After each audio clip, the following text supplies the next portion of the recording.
Shalom Abracha, que Akadosh Baruch Hu protège dans la santé, la joie, la prospérité. Je me suis posé une question sur mon cher Rabbeinu alav Shalom,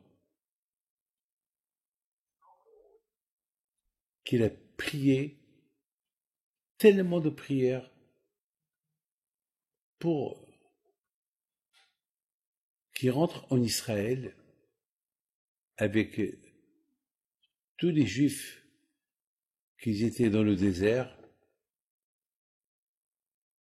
Après 40 ans que les Juifs ils sont restés au désert, maintenant, le moment il est venu pour entrer en Israël, et Hachem, il a dit à Moshe Rabbeinu, no way, non, tu rentres pas en Israël, tu restes. Le pauvre Moshe Rabbeinu, il prie, 515 prières. Aucune prière n'est accordée. Je me suis posé une question. Pourquoi Hachem était dur avec Moshe Rabbeinu? Pourquoi? Où est le problème? Pourquoi Hachem il est dur? Mes amis, le Or HaChaim HaKadosh, il explique que grâce à Abraham Avinu, on a été libéré de l'Égypte. Grâce à Yitzhak Avinu, on a été libéré de l'exil de Babel. Grâce à Yaakov Avinu, on a été protégé des Grecs. Et grâce à Moshe Rabbeinu, parce qu'il y a 4 Géoulot, 4 délivrances. La première, la deuxième, la troisième et la quatrième, c'est celle-là de Mashiach. Et la quatrième délivrance, elle va être grâce à Moshe Rabbeinu. Ah, mes amis, le Or HaChaim HaKadosh, il pose une question. Si on va être libéré grâce à Moshe Rabbeinu, alors, pourquoi Moshe Rabbeinu il prie pas pour nous? Tout le temps Moshe Rabbeinu, il était pour nous. Chaque fois qu'on a fait des bêtises, c'était Moshe Rabbeinu qu'il était là pour nous protéger. Alors pourquoi Moshe Rabbeinu alav Shalom, lui qui nous aime tellement, pourquoi il n'est pas Hachem, basta. Ça fait 2000 ans que les Juifs ils sont en exil. Abraham Avinu, après 400 ans, en Égypte, on a été libéré. Yitzhak Avinu, après 70 ans, on a été libéré de Babel. Mais la quatrième, c'est Moshe Rabbeinu. Toujours celui qui a prié pour nous, c'était Moshe. Comment maintenant il est dur? Comment ça se fait que Moshe Rabbeinu, il est dur avec nous? Il prie pas pour nous, pour qu'on soit libérés.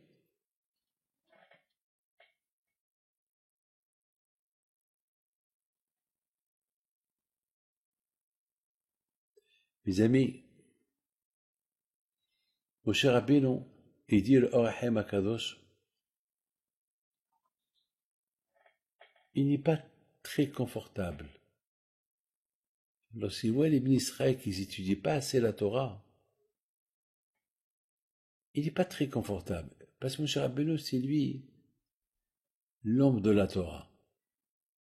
Torah tziva elanu Moshe, Moracha qui est la Yaakov. La Torah, elle appartient à Moshe Rabbeinu. Et lorsqu'on n'étudie pas assez, alors Moshe Rabbeinu, il n'est pas très confortable. Alors c'est pour ça que Moshe Rabbeinu, il dit, pour ceux qui n'étudient pas la Torah assez, pour ceux qui ne respectent pas les mitzvot, je veux pas prier pour qu'ils soient libérés. C'est ça qui, je les vois en train d'étudier. Ça, c'est la réponse qu'il donne le Or HaChaim HaKadosh. Moi, j'ai réfléchi d'une autre manière. J'ai réfléchi que, à notre époque, on n'a jamais vu une belle époque de Torah comme la nôtre. On n'a jamais vu autant de mikveh, voilà, à Essaouira. À Essaouira, il y avait 22 000 personnes. Il y avait peut-être 6000 femmes. Je ne parle pas des vieilles, mais des femmes mariées. Il n'y avait pas de mikvé. Il y avait un ou deux pour 6000 femmes. Allez-y voir à Londres. Il y a des centaines de mikvaot pour les femmes. Allez-y voir à Paris. Allez-y voir combien de mikvaot il y a. Allez-y voir combien des écoles juives il y a. À Essaouira, il n'y avait même pas une école juive à Essaouira. Il n'y avait pas d'Yeshiva à Essaouira. Allez-y voir en Israël. Dans chaque coin, il y a une yeshiva. Allez-y voir à Jérusalem. La yeshiva de Mir, il y a 5000 élèves. Ponovitch, il y a 3000. Partout des milliers. Il y a presque un demi-million des enfants qui étudient la Torah en Israël. Jamais on n'a vu autant de Torah comme notre époque. J'ai passé Shabbat à Deal, à New Jersey, la semaine dernière. Vous n'avez aucune imagination. Combien? Le Shabbat, on était 1000 personnes. J'ai donné un cours de Torah devant 1000 personnes. Et toute l'après-midi, ils ont étudié des cours, en groupe. Ils ont étudié la Torah en groupe. Jamais, c'est du jamais vu. Et là, Deal, c'est comme la Côte d'Azur. À la Côte d'Azur, le Shabbat, les synagogues sont vides à la Côte d'Azur. Allez-y à Nice, à Cannes. Et les gens, alors, à Deal, c'est la Côte d'Azur d'Amérique, Deal. Toutes les synagogues pleines. Des milliers de personnes pleines. Les plages, ils sont presque, presque moitié vides. C'est l'époque de Mashiach. Alors je pense que mon cher Rabbeinu, il voit tellement que les Juifs, ils étudiaient la Torah. Jusqu'à qu'il dit à Hashem, jamais les Juifs, ils ont autant étudié la Torah comme cette époque-là. Alors on attend un peu la libération. Mashiach, il peut attendre un peu.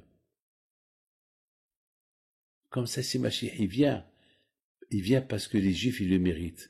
C'est pas parce que Mashiach, il va venir parce que t'as pas le choix. Non, Hachem. Les Juifs, ils sont méritants. Ils font les mitzvot. Ne calcule pas ceux qui ils font rien du tout. Mais regarde la majorité, regarde les autres, ce qu'ils font. Et je pense que c'est ça, mes amis. C'est la raison pourquoi, aujourd'hui, mes amis, il faut savoir une chose, que la venue de Mashiach, si Dieu veut, elle va être dans l'abondance spirituelle.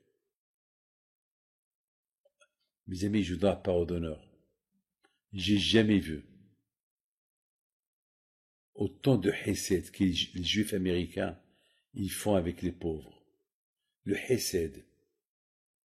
J'étais à l'hôpital pour passer des examens, faire instinct ou pas, mais on m'a endormi. Parce que, d'ailleurs, regardez, c'était ce matin. Et, au Hachem, j'ai pas fait le stin, mais c'était une opération quand même. Et ils m'ont fait rentrer la caméra pour que Dieu préserve, c'est une opération, quand même avec l'anesthésie et tout. Et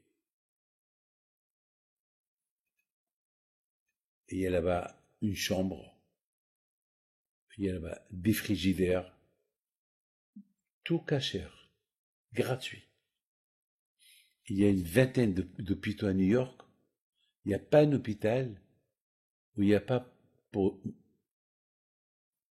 des centaines de repas cachère pour ceux qui veulent manger, ceux qui veulent passer Shabbat. On appelle ça Bikur Olim. Il y a la Hatzala. Il y a beaucoup de hesed, mes amis. Jamais vu ça dans ma vie. J'ai jamais vu autant de Torah dans ma vie comme que je dois voir aujourd'hui. Au Mexique, en Argentine, en Europe, en Israël. Partout il y a la Torah. La Torah aujourd'hui, elle a beaucoup de succès. Il y a plein de synagogues. Les synagogues sont pleines. Il y a plein de mikvaot, il y a de tout. Jamais on a vu ça avant. Donc mon cher Rabbeinu, il est heureux, il est content, mon cher Rabbeinu. Mon cher Rabbeinu est content de voir autant de Torah dans le monde. Et mon cher Rabbeinu dit à Hachem, Hachem, je ne veux pas qu'un jour tu dis, Mashiach il est venu parce que vous n'êtes pas des méritants. Alors j'ai pas le choix. Non Hachem, si Mashiach il vient, c'est parce que les Juifs ils le méritent. On est dans une génération qui mérite, méritante. Il dit le Baal HaTanya, une phrase extraordinaire. Il dit Mashiach il ne peut pas venir. La Gemara dit Mashiach ne peut pas venir uniquement si la génération, ils sont tous des bons, ou toute la génération, ils sont des mauvais. Le Baal HaTanya pose une question, il dit c'est pas possible pour que tout le monde soit bon, et c'est pas possible pour que tout le monde soit mauvais. Alors comment on peut expliquer? Et le Baal HaTanya explique, il dit, c'est vrai, on peut pas trouver le monde entier des mauvais, on peut pas trouver le monde entier bon, mais il y a quelque chose qui peut être, qui peut se faire. À toi, décide-toi, en particulier, ou t'es bon ou t'es mauvais. Il faut pas qu'on jongle sur les deux pieds. Je suis bon, je mange cachère à la maison, et je mange des tarifs dehors. Alors là, là, c'est hypocrisie, là. Quoi, tu as deux estomacs, un cachère, un tarif, et tu peux pas dire, je vais à la synagogue, et à la synagogue, tu pries pas, tu parles. Alors, ou tu parles, ou tu pries, ou ne va pas. Tu peux pas respecter la pureté familiale et tu prends la voiture Shabbat. Ça marche pas. Ou tu travailles et tu vas faire kiddush à la maison. Tu travailles le Shabbat et tu rentres du travail et tu fais kiddush. Ça marche pas. Ou tu fais la religion ou tu la fais pas. Mes amis, à notre époque, grâce à Dieu, Baruch Hashem, on vit une belle époque. On voit grâce à Dieu. Les gens, ils font des efforts, plein d'efforts. Les gens, ils font plein d'efforts. Grâce à Dieu, aujourd'hui, je peux vous dire, on est méritant. Et je pense que c'est la raison pourquoi Moshe Rabbeinu, il ne presse pas la venue de Mashiach. Parce qu'il voit que on est dans le bon chemin. Et vous savez, tout ça grâce à quoi? C'est parce que Moshe Rabbeinu, à un moment donné, voulait rentrer en Israël. Et Hachem lui a dit, Moshe, tu ne peux pas rentrer en Israël. Parce que si tu rentres en Israël, le premier temple et le deuxième temple, ils ne vont pas être détruits. Mais si les Juifs y font de la méchanceté, je vais les punir. Et peut-être, je risque même de tous les punir. Et grave. Alors tu choisis. Choisis Moshe. Si tu rentres pas en Israël, alors les Juifs, s'ils font du mal, s'ils vont contre moi, s'ils me respectent pas, je vais détruire le premier temple et je vais détruire le deuxième temple. Et ils vont étudier la Torah. Parce qu'il n'y aura plus de Beth Amikdash. Il va être en exil. Et parce qu'ils vont être en exil, ils vont être soumis sous les ordres de d'autres gouvernements. Il y aura l'antisémitisme. Il y aura des programmes. Mais je serai là pour les protéger. Ils vont faire beaucoup de Torah. Choisis. Ou tu rentres, et s'ils font du mal, je les punis, et le Beth Amikdash ne va pas être détruit. Ou bien, si tu rentres pas, alors s'ils font du mal, le Beth Amikdash, il sera détruit, et le deuxième, il sera détruit, et eux, je vais les punir un peu, mais le contraire, ils vont devenir des grands rabbins, ils vont avoir le mérite de quitter l'exil grâce à la Torah. Choisi. Moshe Rabbeinu n'avait pas le choix, il était heureux que les Juifs, que lui ne rentre pas en Israël, pour que les Juifs, un jour, s'ils sont en exil, eh ben, ils vont avoir le mérite de quitter, de voir Mashiach grâce à la Torah qu'ils vont étudier. Eh ben, mes amis, c'est ça l'époque d'aujourd'hui. Aujourd'hui, on est à l'époque de Mashiach, la belle époque où il y a la Torah. Grâce à Dieu, on est super